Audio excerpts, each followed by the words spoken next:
At the World Health Organization's annual award ceremony in Geneva, the audience held their breath as Dr. Bella Langford stepped onto the stage. She had just been named one of the top contributors to regenerative neuroscience, her groundbreaking research saving thousands. But as she began her heartfelt speech, a voice cut through the celebration broadcast live on national TV. "If it weren't for us, she would have died at 3, her adoptive mother declared in an interview moments earlier. The cameras panned to Bella's calm smile. In her pocket was a letter DNA results delivered 2 days ago, proving something no one had ever told her. She wasn't who she thought she was. Before we dive deeper, if stories of betrayal, strength, and redemption move you, hit that like button, subscribe, and leave a comment with your thoughts. Let's talk about justice. Bella Langford had always been the quiet one in the Langford household. Adopted at the age of 3, she was given a roof, food, and a name, but not love. When the Langfords had a biological son, Alex, Bella became the forgotten shadow. Her dreams of studying advanced medicine were ridiculed, her efforts downplayed, and her success treated like an obligation. Despite this, Bella rose above. Through relentless study, scholarships, and sleepless nights, she became a leading expert in neural stem cell regeneration. Her work restored memory to trauma victims, motor skills to accident survivors, and hope to countless families.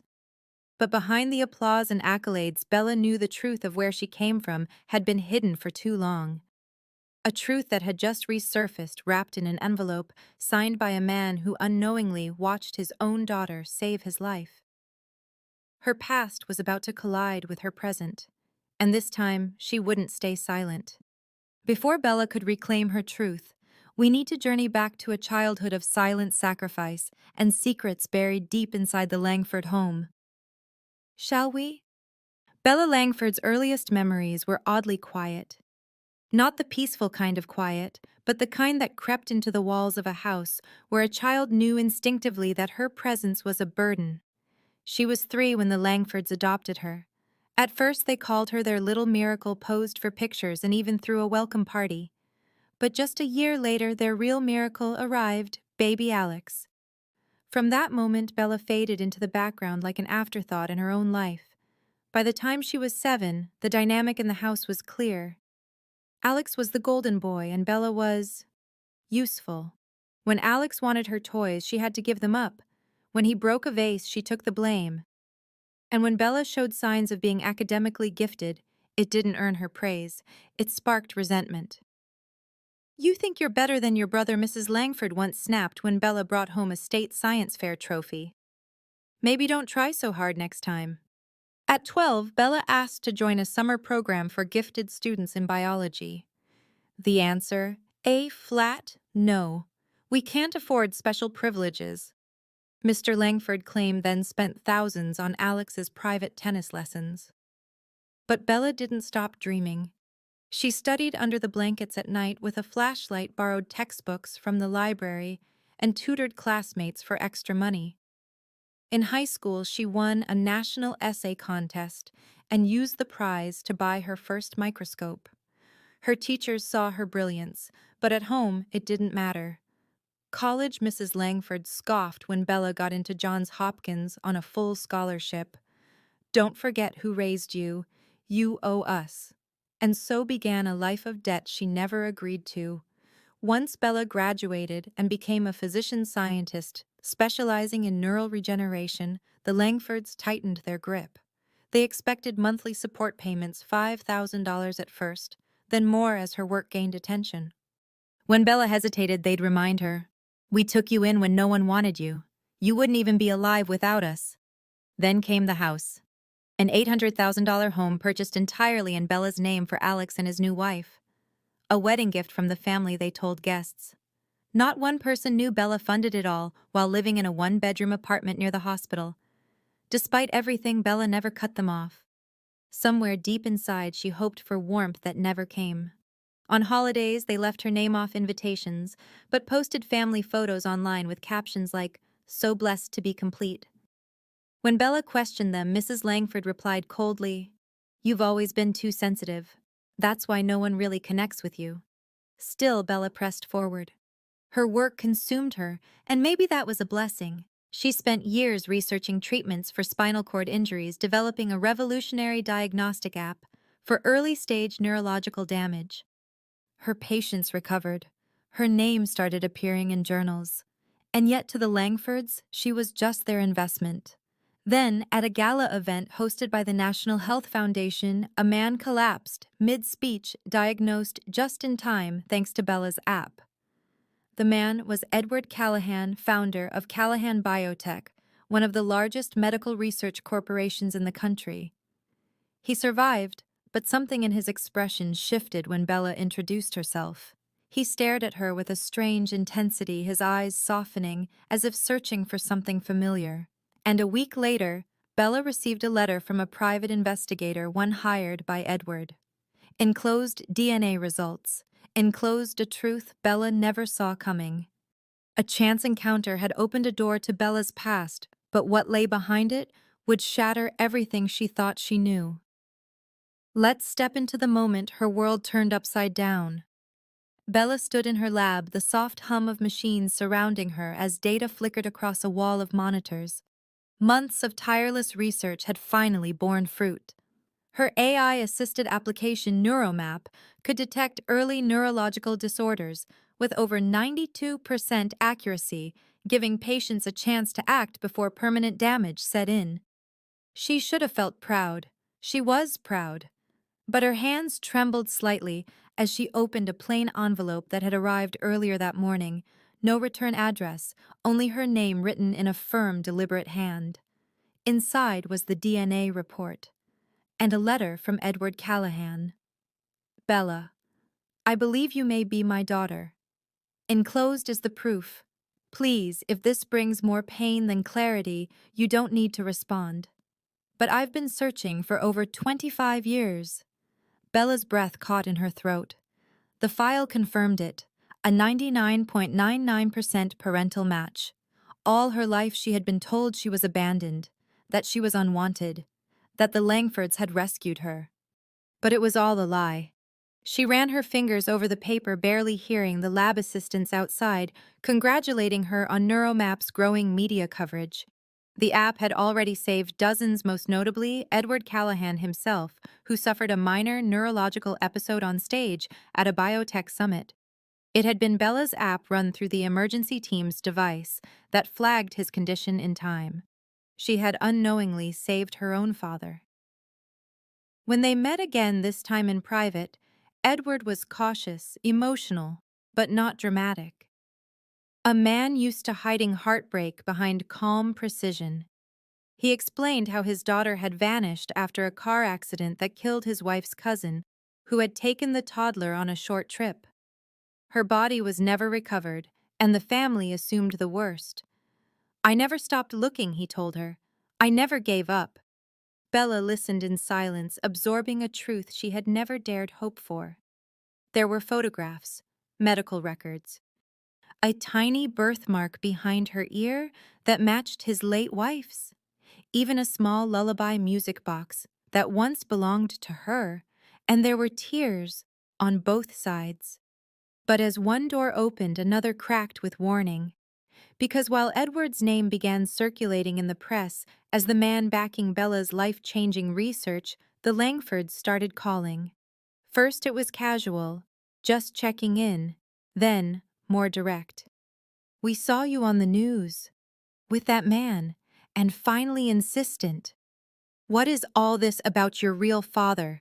Mrs. Langford demanded over the phone, her voice sharp with fear. Don't forget who raised you. Bella said nothing.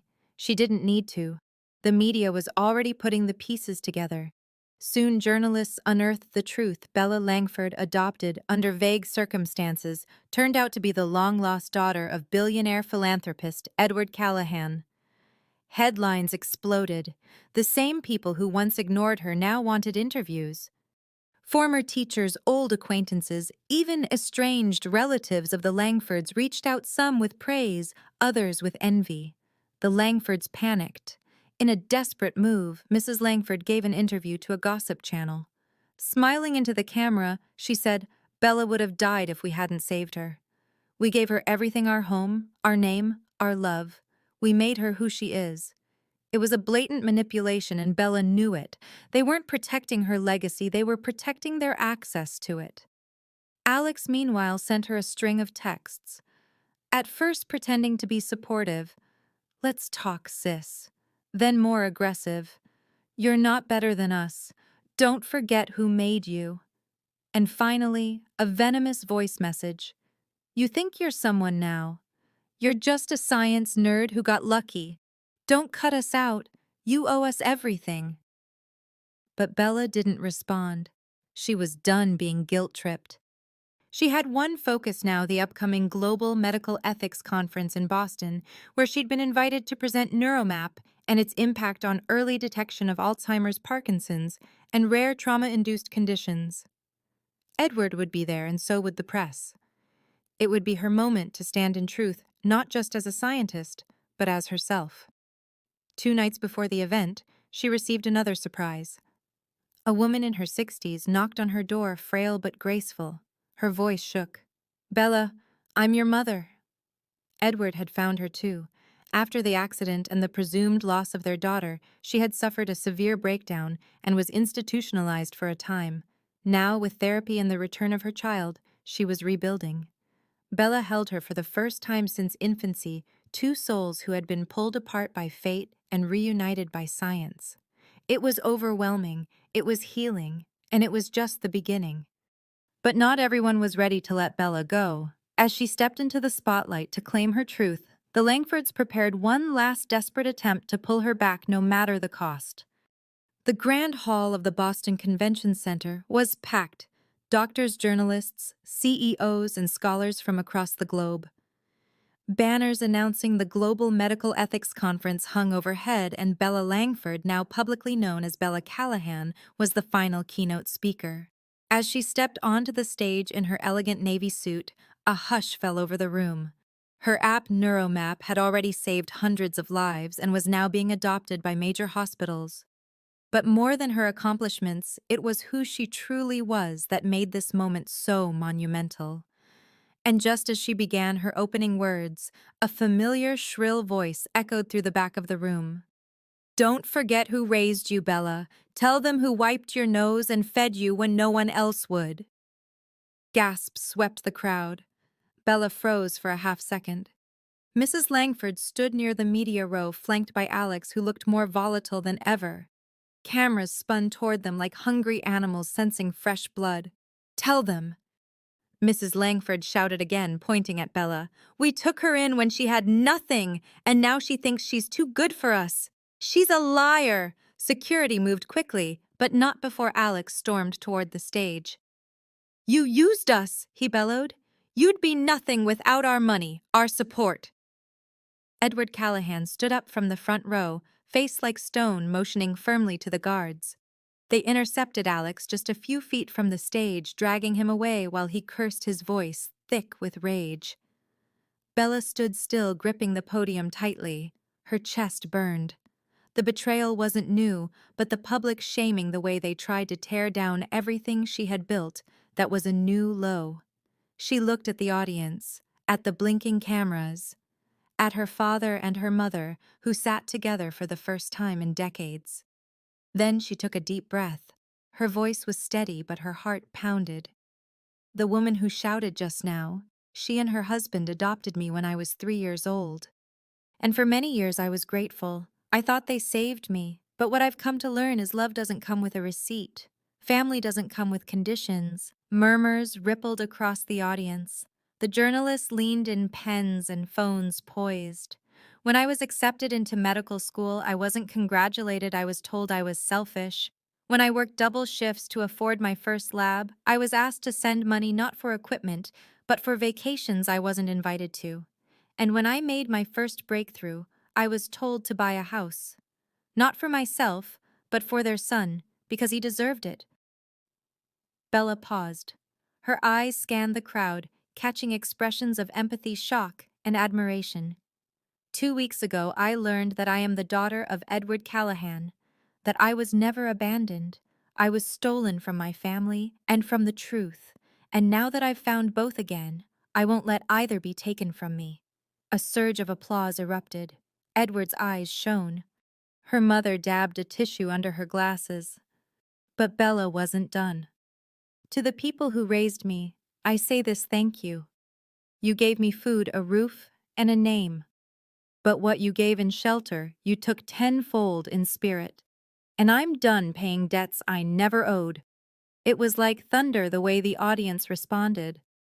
Bella didn't cry. She didn't tremble. She stood tall, every word etched in fire.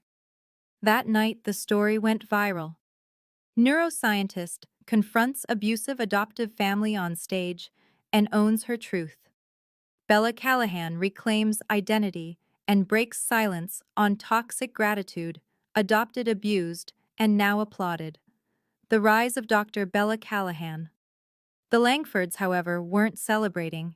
Their social media accounts were flooded with criticism. Old neighbors came forward confirming Bella's side of the story, how she was left behind during family trips, how she often wore hand-me-downs while Alex flaunted designer gear.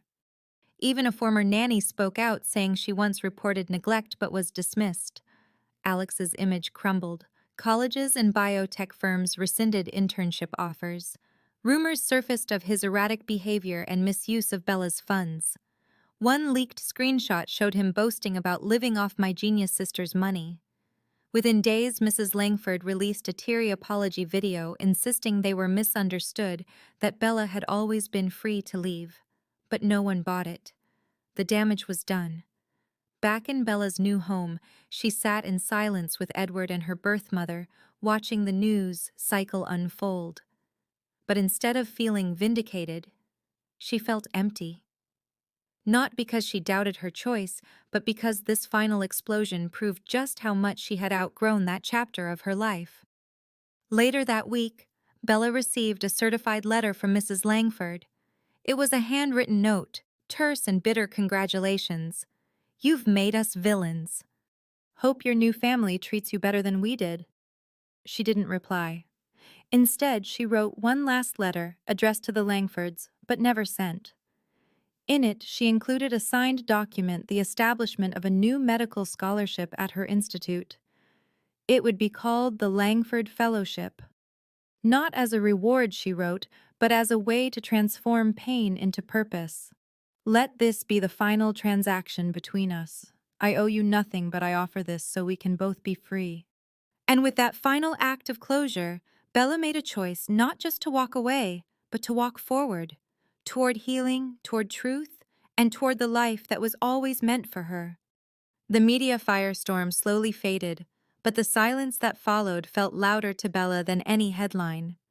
She spent the next few weeks away from conferences, away from interviews, and most importantly, away from the Langfords. No more angry voicemails, no more text messages laced with guilt. She had blocked them all. She moved into a quiet home nestled in the hills of Vermont, where the trees stretched wide and the mornings arrived with stillness. It wasn't far from her new research institute, and it was closer to the people who truly mattered now, Edward and her birth mother, Laura. Laura had taken time to heal too. Years ago, when Bella had vanished during a tragic car accident, Laura spiraled into a deep depression. She had blamed herself, believing her daughter had died. But now she was slowly coming back to life. Every Sunday morning, she and Bella would sit on the back porch sipping tea, talking about everything and nothing. "I never imagined I'd get a second chance," Laura said one morning, eyes glassy as the mist rolled in through the trees. "But I'm glad I found you again before either of us became strangers to hope." Bella looked at her hands, weathered from work, but steadier than they'd ever been. "Me too," she whispered. It wasn't just the past she was reconciling. Bella had also begun volunteering in a national project, helping reconnect missing children with their biological families.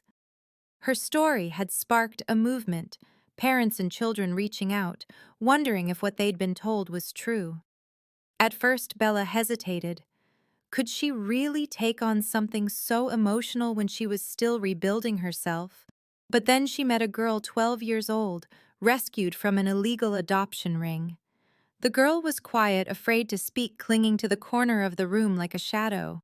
Bella sat beside her for 2 hours without saying a word. Finally, the girl asked in a whisper, "Do you know what it's like? To not know who you are?" Bella's throat tightened. "Yes," she replied, "but I also know what it's like to find out, and it's worth it." That moment anchored Bella's next decision. She knew she couldn't go back to being a silent survivor. She had to become someone who helped others cross that bridge, too. One afternoon, as she walked through the newly built labs of the Callahan Neuro Regen Institute, she paused before the glass doors that would house the Langford Fellowship Program. She took a deep breath. She had funded the program not because they deserved it, but because she did. Because she refused to let bitterness define her legacy. Because somewhere a brilliant student with no support system would finally get a chance without having to pay for someone else's sins. Edward watched her from a distance, noticing the shift in her posture. She wasn't just a daughter reclaimed or a scientist on the rise. She was herself fully formed. "You know," he said, stepping beside her, "most people would have just walked away. You went one step further." Bella smiled, hands in her pockets. "I figured if I'm rewriting my story, I might as well make it end well." But not everything was calm.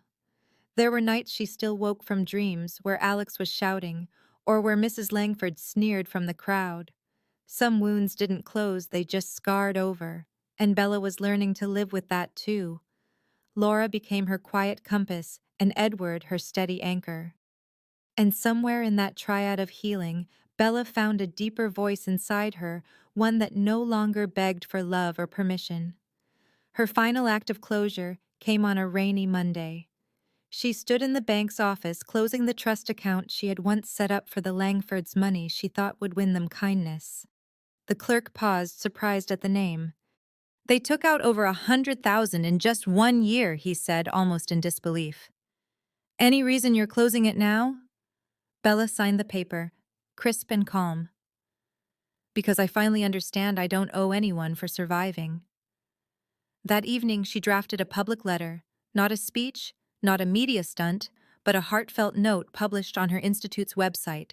It read, "For years, I chased validation from people who saw me as a tool, not a person. Today, I close that chapter, not in anger, but in freedom. I was not saved. I survived. And now I choose to live not in debt to the past, but in service to the future." Thousands shared the letter, but Bella didn't check the stats. She was in the lab, sleeves rolled up, mentoring a new team of researchers. Her world had shifted. No more looking back. And perhaps the most beautiful sign of that shift came quietly one evening, as she walked with her mother through the woods. Laura stopped, knelt down, and brushed dirt from a small stone with a plaque. Bella hadn't seen it before. It read, "To the daughter who found her way home.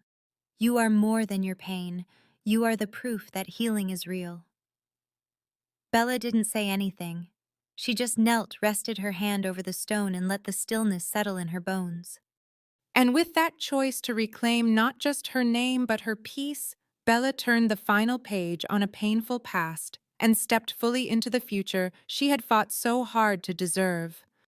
The day Bella officially launched the Callahan Neuro Regen Institute, the front page of the New York Times ran a bold headline, "From Forgotten Orphan to World Healer." Inside the glossy building, journalists and scientists gathered in awe, most of them unaware of the storm that brewed quietly outside.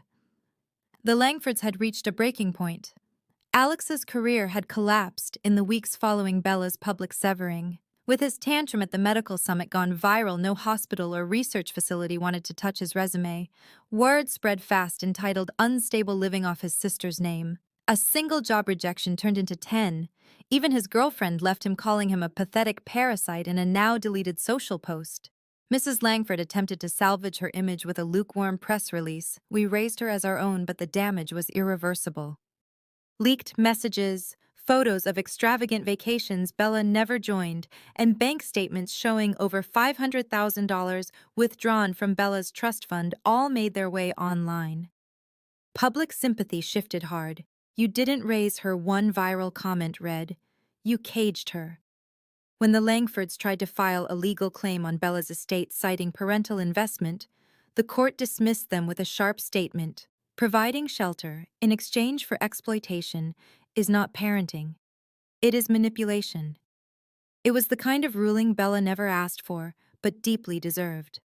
Meanwhile, inside the institute, Bella walked alongside Edward and Laura, reviewing blueprints for a pediatric research wing.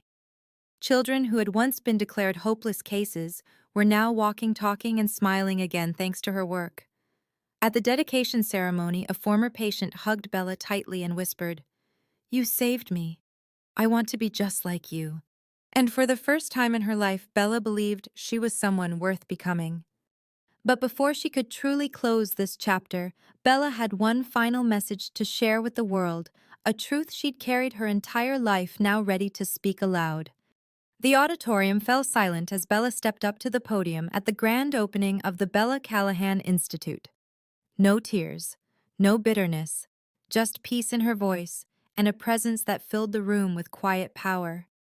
She looked out at the crowd, patient scientists, her real parents beside her, and spoke slowly, deliberately. Family isn't built on DNA. It's built on truth, on love, on respect. I was once just the adopted girl, always trying to be enough. But I've learned your worth isn't something others can give or take. It's something you decide every single day. And sometimes the kindest thing you can do is walk away.